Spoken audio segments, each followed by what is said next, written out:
Bismillahirrahmanirrahim. Assalamualaikum warahmatullahi wabarakatuh.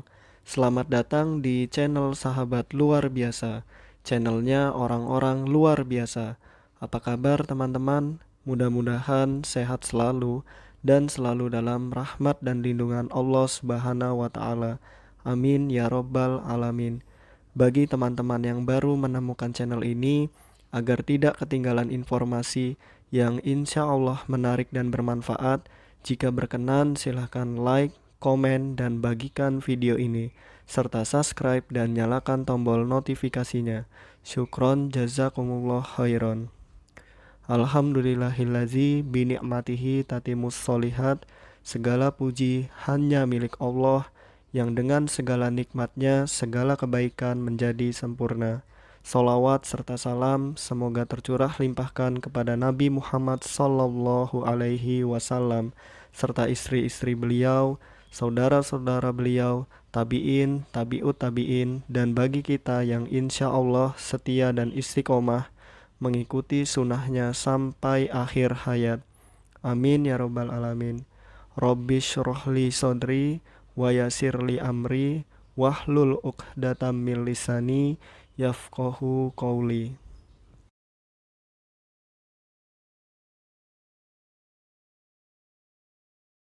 Nomor 1.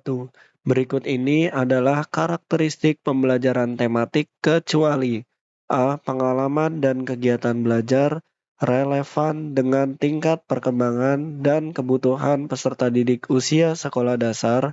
B. Pengalaman dan kegiatan belajar relevan dengan kurikulum sekolah dasar. C. Kegiatan-kegiatan yang dipilih dalam pelaksanaan pembelajaran tematik bertolak dari minat dan kebutuhan peserta didik. D. Kegiatan belajar dipilih yang bermakna dan berkesan bagi peserta didik sehingga hasil belajar dapat bertahan lebih lama. Nah, yang bukan ya teman-teman yaitu B. Pengalaman dan kegiatan belajar relevan dengan kurikulum sekolah dasar. Nah, adapun penjelasannya, karakteristik pembelajaran tematik. Pembelajaran tematik memiliki ciri khas antara lain. Yang pertama, pengalaman dan kegiatan belajar relevan dengan tingkat perkembangan dan kebutuhan anak usia sekolah dasar. Yang kedua, kegiatan-kegiatan yang dipilih dalam pelaksanaan pembelajaran tematik bertolak dari minat dan kebutuhan peserta didik.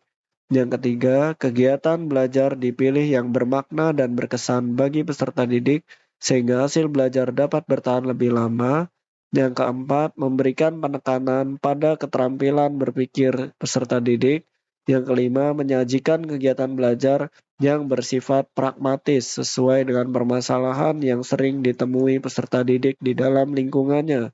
Yang keenam, mengembangkan keterampilan sosial peserta didik seperti kerjasama, toleransi, komunikasi, dan tanggap terhadap gagasan orang lain. Nomor 2, memudahkan peserta didik untuk memahami materi atau konsep secara utuh sehingga penguasaan konsep akan semakin baik dan meningkat. Manakah dari pernyataan berikut ini yang merupakan ciri pembelajaran tematis? A. Berpusat pada peserta didik. B. Berpusat pada guru. C. Hasil pembelajaran berkembang sesuai dengan kemampuan guru. D. Hasil pembelajaran berkembang sesuai dengan kurikulum yang telah ditetapkan. Tentu saja jawaban yang tepat adalah A ya teman-teman. Berpusat pada peserta didik. Adapun penjelasannya, ciri-ciri pembelajaran tematik terpadu. Pembelajaran tematik terpadu memiliki ciri sebagai berikut. Yang pertama, berpusat pada peserta didik. Yang kedua, memberikan pengalaman langsung pada peserta didik. Yang ketiga, pemisahan antar muatan pelajaran tidak begitu jelas karena menyatu dalam satu pemahaman dalam kegiatan. Yang keempat, menyajikan konsep dari berbagai pelajaran dalam satu proses pembelajaran, saling terkait antar muatan pelajaran yang satu dengan yang lainnya. Yang kelima, bersifat luas, keterpaduan berbagai muatan pembelajaran. Yang keenam, hasil pembelajaran dapat dikembangkan sesuai dengan minat dan kebutuhan peserta didik melalui penilaian proses dan hasil belajarnya. Nomor 3, berikut ini tujuan pembelajaran tematik kecuali A. Menghilangkan atau mengurangi terjadinya tumpang tindih materi. B. Memudahkan peserta didik untuk melihat hubungan-hubungan yang bermakna. C. Menghilangkan hubungan antar materi atau konsep.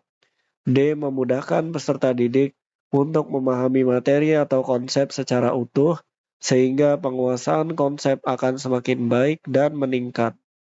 Yang mana teman-teman kecuali, yaitu menghilangkan hubungan antar materi atau konsep. Adapun penjelasannya, tujuan pembelajaran tematik antara lain yang pertama, menghilangkan atau mengurangi terjadinya tumpang tindih materi. Yang kedua, memudahkan peserta didik untuk melihat hubungan-hubungan yang bermakna. Yang ketiga, memudahkan peserta didik untuk memahami materi atau konsep secara utuh, sehingga penguasaan konsep akan semakin baik dan meningkat. Nomor 4. Berikut ini manakah tahapan dalam pembelajaran tematik terpadu yang benar? Yang pertama, membuat jaringan KD. Yang kedua, membuat hubungan pemetaan antar kompetensi dasar dan indikator dengan tema. Yang ketiga, melakukan analisis SKL, KI, kompetensi dasar dan membuat indikator. Yang keempat, mengacu pada tema. Yang kelima, menyusun silabus tematik terpadu. Yang keenam, menyusun RPP tematik terpadu. Tentu jawaban yang tepat adalah B ya teman-teman. Yang pertama itu mengacu pada tema, lalu kemudian melakukan analisis SKL, KI, kompetensi dasar dan membuat indikator, lalu membuat hubungan pemetaan antar kompetensi dasar dan indikator dengan tema, lalu yang keempat membuat jaringan KD, lalu yang kelima menyusun silabus tematik terpadu, dan yang keenam menyusun RPP tematik terpadu. Adapun penjelasannya, untuk lebih jelasnya akan dibahas di bawah ini. Yang pertama, memilih dan menetapkan tema. Yang kedua, melakukan analisis SKL, KI, kompetensi dasar, dan membuat indikator. Yang ketiga, membuat hubungan pemetaan antar kompetensi dasar dan indikator dengan tema. Yang keempat, membuat jaringan kompetensi dasar. Yang kelima, menyusun silabus tematik terpadu. Yang keenam, menyusun rencana pelaksanaan pembelajaran RPP tematik terpadu. Jadi tema, SKL, peta KD, indikator, lalu membuat jaringan kompetensi dasar, membuat silabus, membuat RPP. Nomor 5, berikut ini adalah definisi pembelajaran tematik kecuali. A. Merupakan salah satu model pembelajaran terpadu yang menggunakan tema untuk mengaitkan beberapa mata pelajaran, sehingga dapat memberikan pengalaman bermakna bagi peserta didik. B. Merupakan salah satu model pembelajaran terpadu yang menggunakan berbagai tema untuk mengaitkan beberapa mata pelajaran, sehingga dapat memberikan pengalaman bermakna bagi peserta didik. C. Pembelajaran tematik memberi penekanan pada pemilihan suatu tema yang spesifik yang sesuai dengan materi pelajaran untuk mengajar satu atau beberapa konsep yang memadukan berbagai informasi. D. Pembelajaran tematik berdasar pada filsafat konstruktivisme yang berpandangan bahwa pengetahuan yang dimiliki peserta didik merupakan hasil bentukan peserta didik sendiri. Nah, jadi jawaban yang bukan adalah D ya teman-teman. Pembelajaran tematik berdasar dari filsafat konstruktivisme dan berpandangan bahwa pengetahuan yang dimiliki peserta didik merupakan hasil bentukan dari peserta didik sendiri. Nah, pengertiannya, pembelajaran tematik merupakan salah satu model pembelajaran terpadu yang menggunakan tema untuk mengaitkan beberapa mata pelajaran, sehingga dapat memberikan pengalaman bermakna bagi peserta didik. Lalu, tematik itu pembelajaran terpadu didefinisikan sebagai pembelajaran yang menghubungkan berbagai gagasan, konsep, keterampilan, sikap, dan nilai, baik antar mata pelajaran maupun dalam satu mata pelajaran. Yang ketiga, pembelajaran tematik memberi penekanan pada pemilihan suatu tema yang spesifik yang sesuai dengan materi pelajaran untuk mengajar satu atau beberapa konsep yang memadukan berbagai informasi. Nomor 6, di bawah ini rambu-rambu yang harus diperhatikan dalam merumuskan komponen tujuan dalam penyusunan pembelajaran pengembangan gerak kecuali A. Harus dipertimbangkan kemampuan awal peserta didik, ini betul ya teman-teman. B. Harus sesuai dengan usia kronologis peserta didik, ya ini juga betul. Lalu yang ketiga harus menggambarkan perilaku yang diinginkan secara spesifik. Ini juga betul. Yang keempat harus dapat digeneralisasikan. Ini bukan ya teman-teman. Karena per individu bukan untuk generalisasi. Jadi jawaban yang tepat adalah D. Adapun rambu-rambu dalam merumuskan tujuan adalah yang pertama harus ada dalam batas kemampuan peserta didik untuk mencapainya. Untuk itu perlu dipertimbangkan kemampuan awal peserta didik.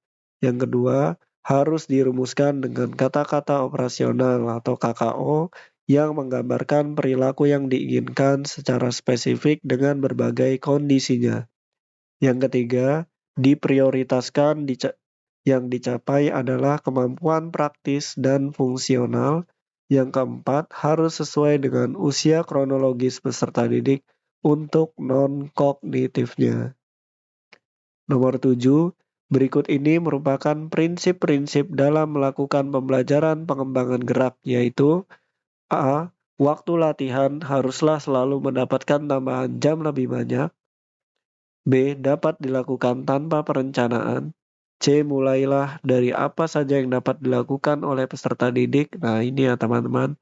D. Jika peserta didik tidak dapat melakukan latihan, maka harus ada paksaan. Ini tidak boleh memaksa ya. Jadi jawaban yang tepat adalah C. Mulailah dari apa saja yang dapat dilakukan sendiri oleh peserta didik.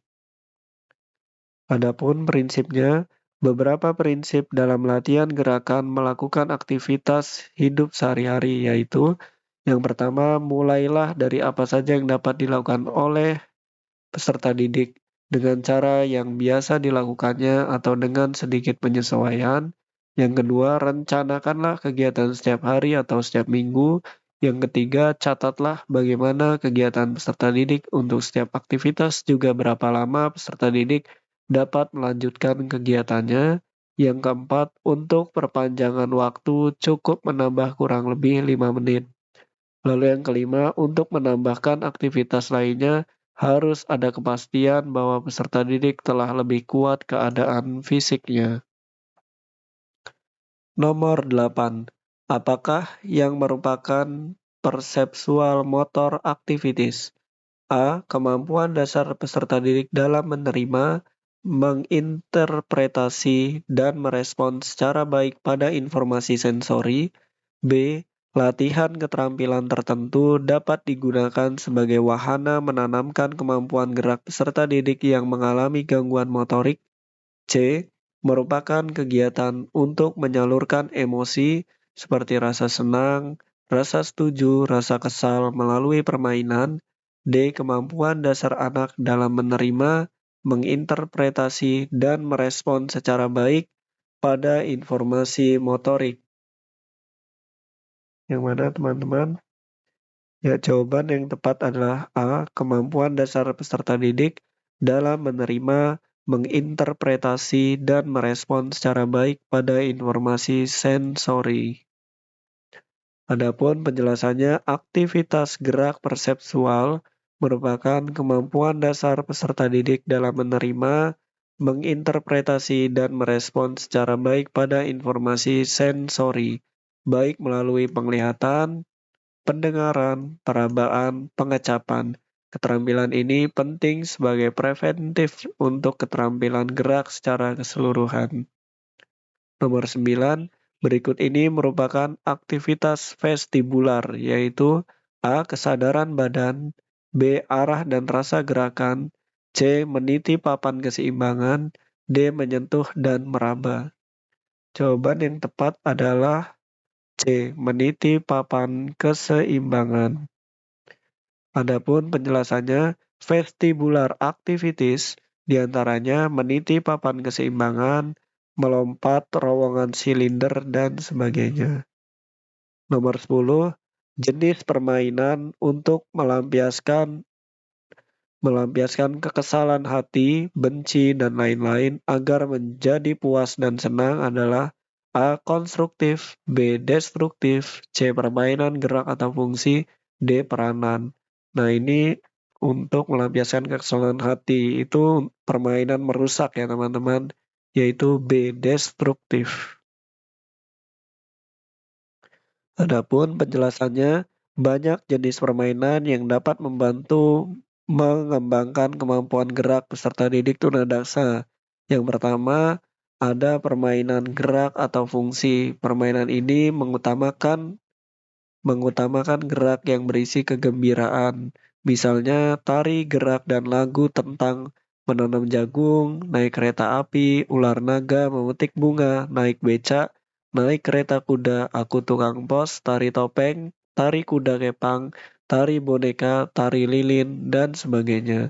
Yang kedua ada permainan destruktif, yaitu permainan yang melampiaskan kekesalan hati, benci, dan lain-lain agar menjadi puas dan senang. Nah, ini yang dimaksud soal ya teman-teman. Di dalam permainan ini, peserta didik diminta untuk merusak alat-alat permainannya karena seakan-akan ada rahasia di dalam permainan itu. Tujuan permainan ini agar peserta didik menemukan kesenangan dan kepuasan. Setelah itu, segera alihkan kegiatan peserta didik dengan permainan yang lain. Lalu yang ketiga, permainan konstruktif, yaitu permainan yang membangun. Ini misalnya dengan cara peserta didik diminta untuk menyusun balok-balok, batu-batu, kayu, dan papan.